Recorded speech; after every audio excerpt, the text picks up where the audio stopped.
ವಿಷಯ ಕಡೆ ಬರುದದ. ಹಾ ನಮ್ಮ ಹನುಮಂತ್ ಸರ್ ಹೇಳಿದ್ರು, ಏನ್ ಹೇಳ್ತಾರವ ಗುರುಜಿಯವರು? ವಿಷಯ ನಿಮಗ ತಿಳಿಯಕತ್ತದೋ ಇಲ್ಲೋ? ಇಲ್ಲೋ. ಬೆಂಕಿ ಅದ ಗೊತ್ತೈತ್ರಿ ನಮಗೂ. ಬೆಂಕಿ ಹಚ್ಕೊಳ್ಳದೆ ಶ್ರೇಷ್ಠ ಅವ್ರು ಹಿಡಿದಿದ್ರು. ಹಾ ಹೌದಿಲ್ಲ? ಹೌದು. ಹಚ್ಚುವಂತ ಪಾಲ್ ನಮಗ ಬಿಟ್ಟಿದ್ರು. ಹೌದು. ನಾ ಅದನ್ನ ಏನೋ ಒಂದು ವಿಚಾರ ಮಾಡಿ ಮಾತಾಡ್ಬೇಕಂತ ಎದ್ದಿದ್ದೀವಿ. ಕರೆ ಅಲ್ಲಿ ಇಬ್ರು ಕಾಕ ಒಳಗ್ ಕೂತಿರು, ಅವ್ರು ಏನ್ ಎದ್ದು ಬಂದ್ರು ನಮಗ ಅಂಜಿಕೆ ಬಂದು ನಾವು ಬಿಟ್ಬಿಟ್ಟಿವು. ಕಾಕಗಳು ಬ್ಯಾಡ ಬೇಡ ನಾನು ಅದನ್ನ ವಿಷಯದಕ್ಕ ಆಯ್ಲಿಲ್ಲ, ಮಾತಾ ಬರ್ಲಿಲ್ಲ ಕಾಕ ಬಾಯಾಗ. ಬಿಟ್ಟ ಬಳನ ಸರ್ಜೋಡಿ ಕಲಾವಿದ್ರು ಬಂದು ದೃಷ್ಟಾಂತ ಬಹಳ ಚಂದ ಕೊಟ್ರು. ಅವ್ರು ಕೊಟ್ಟಾರವ ಕೊಟ್ಟಾರು. ಯಾವಾಗ ಅಲ್ಲಗಳದ ಅದನ್ನ ಕೆಟ್ಟದ ಮಾಡಿ ಮಾತಾಡುವಂತ ಉದ್ದೇಶ ಇಲ್ಲ. ಯಾಕಂದ್ರೆ ವಿಷಯ ಬೆಳೆಸೋದಷ್ಟೇ ಅದ. ಹೌದು ಹೌದು. ಸರ್ಜೋಡಿ ಕಲಾವಿದ್ರ ವಿಷಯಗಳನ್ನ ಆ ಬೆಂಕಿ ಹಚ್ಕೊಂಡವ್ರ ಹೆಂಗ ಶ್ರೇಷ್ಠ ಅದಾರ, ಅವ್ರ ಹೆಂಗ ಉದ್ಧಾರ ಆಗ್ಯಾರ, ಹೌದು, ಹಚ್ಚಿದವ್ರ ಹೆಂಗ ನಾಶ ಆಗ್ಯಾರ ಅನ್ನೋದು ಈಗಾಗಲೇ ನಮ್ಮ ಸರ್ಜೋಡಿ ಕಲಾವಿದ್ರು ಹೇಳಿದ್ರು. ಹೇಳ್ಯಾರ. ನಮ್ಮ ಪಾಲ್ ಏನದ? ಯಾವ್ದದ ಯಾವ? ಬೆಂಕಿ ಹಚ್ಚುದೇ ಹೆಂಗ ಶ್ರೇಷ್ಠ ಅದ. ಬೆಂಕಿ ಹಚ್ಚದೆ ಹೆಂಗ ಶ್ರೇಷ್ಠ ಅದ. ಹೆಂಗ ಶ್ರೇಷ್ಠ ಅದ? ಹೆಂಗಿರಿ ಅದು? ಜಗತ್ತದೊಳಗೆ ಎಲ್ಲರಿಗೂ ಗೊತ್ತದ ಹಾಲು ಮತ್ತೆ ಹೆಂಗ ಹುಟ್ಟುಗೋತ ಬಂದದ. ಹೌದು ಹೌದು. ಮೊಟ್ಟ ಮೊದಲಿಗೆ ಶಿವ ಪಾರ್ವತಿಯರು ಜಾಗ್ರತಪುರ ಪಟ್ಟಣಕ್ಕೆ ಇಳ್ಕೊಂಡ್ರು. ಇಳ್ಕೊಂಡ್ರು. ಜಾಗ್ರತಪುರ ಪಟ್ಟಣಕ್ಕೆ ಇಳ್ಕೊಂಡ್ರು. ಪಾರ್ವತ ದೇವಿ ಗಣಪತಿ ಶನಮುಖನ ಕೈಲಾಸದೊಳಗೆ ಬಿಟ್ಟು ಬಂದಿದ್ರು. ಮಕ್ಕಳ ಮೇಲಿನ ಮೋಹ ಹೆಚ್ಚಾಗಿ ಪಾರ್ವತ ದೇವಿಗೆ ಎದಿ ಹಾಲು ಧರಣಿ ಮೇಲೆ ಬಿದ್ದು. ಹೌದು ಹೌದು. ಧರಣಿ ಮೇಲೆ ಬಿದ್ದು ಇವು ಹಾಲ ವೇಸ್ಟ್ ಆಗಿ ಹಾಳಾಗಿ ಹೋಗ್ಬಾರ್ದ ತಿಳ್ಕೊಂಡ. ಏನ್ ಮಾಡ್ತಾಳವ ಪಾರ್ವತ ದೇವಿ? ಪಾರ್ವತ ದೇವಿ ಒಂದ್ ಹೆಣ್ಣ ಒಂದ್ ಗಂಡ 2 ಗೊಂಬೆ ತಯಾರು ಮಾಡಿದ್ಲು. ಹೌದು ಹೌದು. ಹಾಲ ಮಣ್ಣ ಕಲಿಸಿ 2 ಗೊಂಬೆ ತಯಾರು ಮಾಡಿದ್ಲು. ಪರಮಾತ್ಮ ಬಂದ್ ಅವಕ್ಕ ಜೂಕಾಳ ತುಂಬ್ಯಾರ. ಜೂಕಾಳ ತುಂಬಿದ ಹೆಣ್ಣ ಗೊಂಬಿಗೆ ಮುದ್ದವ್ವ, ಗಂಡ ಗೊಂಬಿಗೆ ಮುದ್ದಪ್ಪ ಅಂತ ನಾಮಕರಣ ಮಾಡ್ಯಾರ ಇಟ್ರು. ಅವಾಗ ಮುದ್ದವ್ವ ಮುದ್ದಗೌಡಗ ಬೆಡಗ ಬದಲು ಮಾಡಿ ಇಬ್ಬರಿಗೆ ಲಗ್ನ ಮಾಡಿದ್ರು. ಮುದ್ದವ್ವ ಮುದ್ದಗೌಡಗೆ ಎಷ್ಟು ಮಂದಿ ಮಕ್ಕಳು ಹುಟ್ಟಿದ್ರು? ಎಷ್ಟು ಮಂದಿರಿ? ನಿನ್ನ ಕೇಳಕತ್ತೀನ. ನಾ ಶಾಲೆ ಹೇಳ್ಕೊಂಡಿರ್ತಿದ್ನಿ. 6 ಮಂದಿ ಮಕ್ಕಳು ಹುಟ್ಟಿದ್ರು. ಹೌದ್. 6 ಮಂದಿ ಮಕ್ಕಳ ಒಳಗ ಸಣ್ಣವ ಪದಮಗೊಂಡ ಹುಟ್ಟಿದ. ಉಂಡಾಡು ಪದಮಣ್ಣ. ಸಣ್ಣವ ಪದಮಗೊಂಡ ಹುಟ್ಟಿದ.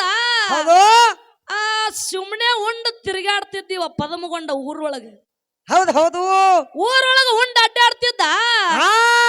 ಅವಾಗ ಹಿಂದಿದ್ದಂತ ಅಣ್ಣಗಳು 5 ಮಂದಿ ಇವನ್ ಮೇಲೆ ಸಿಟ್ಟು ಮಾಡ್ಕೊಂಡು ತಂದೆ ಸಂಗಾಟ ವಾದ ನಡೆಸಿದ್ರು. ಆದಿಗೊಂಡನ ಸಂಗಾಟ. ಏನಂತ ವಾದ ನಡೆಸ್ತಾರ ಇವರು? ಎಲ್ಲಾ ಹೊಲದೊಳಗ ದೌತಿ ನಾವೇ ಮಾಡ್ಬೇಕು, ಮನಿ ಒಳಗ ಕೆಲಸ ನಾವೇ ಮಾಡ್ಬೇಕು. ಇವ ಸಣ್ಣ ಬರೇ ಉಂಡ್ ಅಡ್ಡಾಡ್ತಾನ. ಇವ್ ಕೆಲ್ಸಕ್ಕೆ ಹಚ್ಚಿದ್ರ ನಾವು ಮಾಡವ್ರು, ಇಲ್ಲಂದ್ರ ನಾವ್ ಮಾಡಂಗಿಲ್ಲ ಅಂದ್ರು. ಎಲ್ಲಾರು ಹಠ ಹಿಡಿದು ಕೂತ್ರು. ಅವಾಗ ಆದಿಗೊಂಡ ಸಣ್ಣವ ಪದಮಣ್ಣಗ ಕರಿತಾನ. ಏನಂತವಾ? ಪದಮಣ್ಣ ನಿನ್ನ ಹಣ್ಣುಗಳು ನಿನ್ನ ಮೇಲೆ ಸಿಟ್ಟು ಮಾಡ್ಕೊಂಡಾರು. ನೀ ಮಾನ್ಯದ ಹೊಲಕ್ಕ ನೇಗಲ ಹೊಡ್ಯಾಕ ಹೊಕ್ಕಿಯೋ ಇಲ್ವೋ ಅಂದ್ರು. ಮಾನ್ಯದ ಹೊಲಕ್ಕ ಎತ್ತ ತಗೊಂಡ ನೇಗಲ ಹೊಡ್ಯಾಕ ಹೋಗ್ಬೇಕು ಅಂದ್ರು.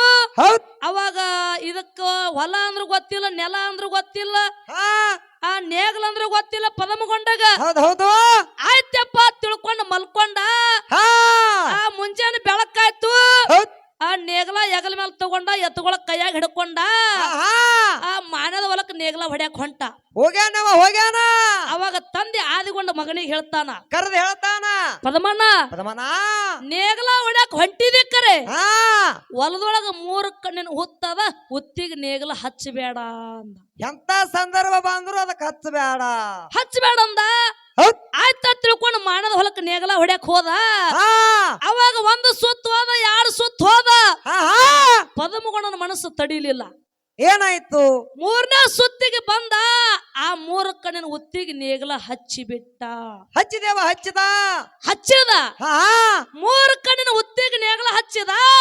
ಉತ್ರಿ ಮಳಿ ಒಳಗ ಹೆಂಗ ಹುಳ ಹೇಳ್ತಾವ ನೋಡು, ಅದೇ ಟೈಪ್ ಕುರಿಗಳ ಮ್ಯಾಗ ಎದ್ದು ಬಂದು ಬಂದು ಬಾಯ್ ಮಾಡಿ ಕುರಿಗಳ ಮ್ಯಾಗ ಬಂದು ಪದಮಗೊಂಡ ಗಾಬರಿಗೆ ಬಿದ್ದ. ಗಾಬರಿಗೊಂಡ ಅವ ಅಂದ ಪದಮಗೊಂಡ ಏನಂತೀವ ಇವೇನೋ ಉತ್ರಿ ಮಳೆ ಒಳಗ ಹುಳ ಎದ್ದಾವ ತಿಳ್ಕೊಂಡ ಅಲ್ಲೇ ಬದುನಾಗಿದ್ದಂತ ಕಂಟಿ ಕಾಬಲ ಕಡ್ದ ಅವಕರ ಮ್ಯಾಲ ಒಗದ ಬೆಂಕಿ ಹಚ್ಚಿದ. ಯಾಕ್ರಿ ಬೆಂಕಿ ಹಚ್ಚಿದ. ನಾನಾ ತರ ಬಣ್ಣದ ಕುರಿಗಳ ಆಗಿ ಬಂದು ಅದೇ ಕುರಿಯಿಂದ ಈಗ ಎಲ್ಲಾರು ಕುರುಬ ಸಮಾಜದವ್ರು ನಾನಾ ತರ ಸಮಾಜ ಬರೀ ಕುರುಬರತ್ತಲ್ಲ ಎಲ್ಲಾ ಸಮಾಜದವ್ರು ಕಾಯ್ಲಾಕ ಅನುಕೂಲ ಆಗ್ಯದ. ಹೌದು ಹೌದು. ಈಗ ಕುರುಬರ ಮನಿ ಭಾಗ್ಯಲಕ್ಷ್ಮಿ ಅಂತ ಎದಕ್ಕಂತಾರ? ಅವಕ್ಕೆ ಅಂತಾರ, ಕುರಿಗಳಿಗೆ ಅಂತಾರ. ಹೌದ್ ಹೌದಿಲ್ಲ? ಹೌದು. ಪದಮಗೊಂಡ ಬೆಂಕಿ ಹಚ್ಚಲಿಕ್ಕಂದ್ರ ಮುಂದ ಪವಾಡ ಏನು ಬೆಳಿತಿದ್ದಿಲ್ಲ. ಇಲ್ಲ, ಬೆಂಕಿ ಹಚ್ಚುದೇ ಶುದ್ಧ. ಹಚ್ಚಿದಿಲ್ಲ ಕಕ್ಕ ನಾವು ಬೆಂಕಿ. ಓಕೆ, ಇದು ಒಂದು ದೃಷ್ಟಾಂತ. ಹೌದ್. ಅವ್ರದ ಅಲ್ಲಗಳದ ಮುರಿದು ಮಾತಾಡೋದಿಲ್ಲ, ಇಲ್ಲವಾ ಇಲ್ಲ, ಬೆಳೆಸೋದು ಅಷ್ಟೇ ಅದಾವು. ಅವ್ರ ಪೆಟ್ ಹತ್ತು ಅಂತ ನಾವು ಮಾತಾಡಿಲ್ಲ, ಮಾತಾಡಂಗಿ ಇಲ್ಲ. ಇಲ್ಲ ಪೆಟ್ಟಲ್ಲ, ಮುರಿದು ಮಾತಾಡುವಂತ ವಿಶೇಷ ಇಲ್ಲ. ಹೌದ್. ಅವ್ರ ಎಷ್ಟು ದೃಷ್ಟಾಂತ ಹೇಳ ನಾವು ಅಟ್ಟಿ ಹೇಳ್ಕೊತ ಹೋಗುದ, ಅಟ್ಟೆ ಹೇಳ್ಕೊತ ಹೋಗುದದ. ಆ ಬೆಂಕಿ ಹಚ್ಚೋದೇ ಹೆಂಗ ಶ್ರೇಷ್ಠ. ಹೆಂಗ್ರಿ ಬಾಬು? ಇನ್ನೊಂದು ಮಾತು ಹೇಳುದ, ಹೆಂಗ್ರಿ? ರಾಮ ಲಕ್ಷ್ಮಣರು ರಾಮ ಲಕ್ಷ್ಮಣರು ವನವಾಸಕ್ಕೆ ಹೋಗುವಂತ ಸಂದರ್ಭದೊಳಗ ಏನಾಗಿತ್ತವ ಅಲ್ಲಿ? ಲಕ್ಷ್ಮಣ ಸೀತಾಗ ಲಕ್ಷ್ಮಣ ರೇಖೆ ಹಾಕಿದ್ದ. ಹೌದ್. ಏನಂತ? ಏನಂತೀವ? ನಿನಗ ಎಂತ ಸಂದರ್ಭ ಬಂದ್ರು ಕೂಡ, ಎಂತ ಸಂದರ್ಭ ಬಂದ್ರು ಕೂಡ ಈ ಗೆರೆ ದಾಟಿ ನೀ ಬರಬಾರದು ಅಂದಿದ್ದವ ಲಕ್ಷ್ಮಣ ಸೀತಾಮಾತೆಗೆ. ಹೌದ್. ಅವಾಗ ರಾಮ ಲಕ್ಷ್ಮಣರು ಹೋದ್ರು. ಹೌದು.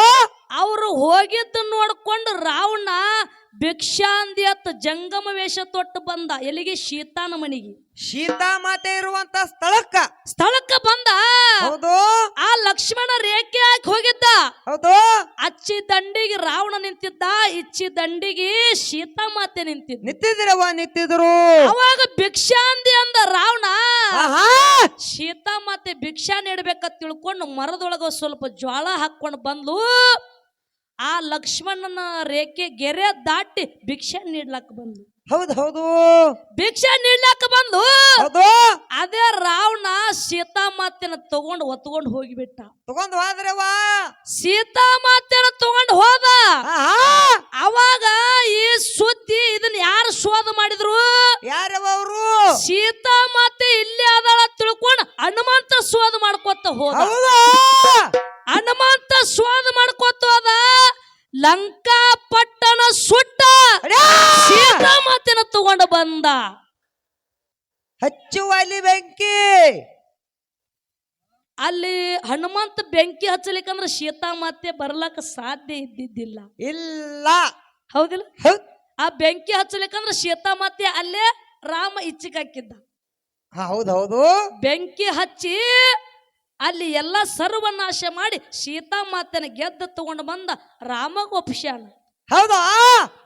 ಜಗತ್ತದೊಳಗ ಬೆಂಕಿ ಹಚ್ಚುದ್ರಿಂದ ಶ್ರೇಷ್ಠದ. ನಮ್ಮ ಬೆಂಕಿ ಹಚ್ಚಿ ಇಂತಿಂತವ್ರ ಪವಾಡಗಳನ್ನ ಮಾಡ್ಯಾರ.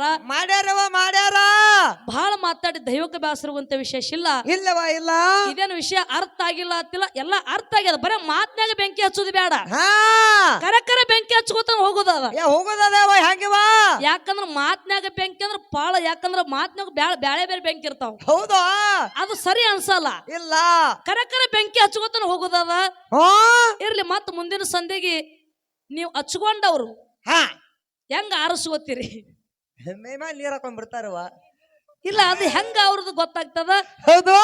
ಹಚ್ಚುದು ನಮ್ಮ ಕೆಲಸ, ನಿಮ್ಮದ ಕೆಲಸ. ಹೌದು.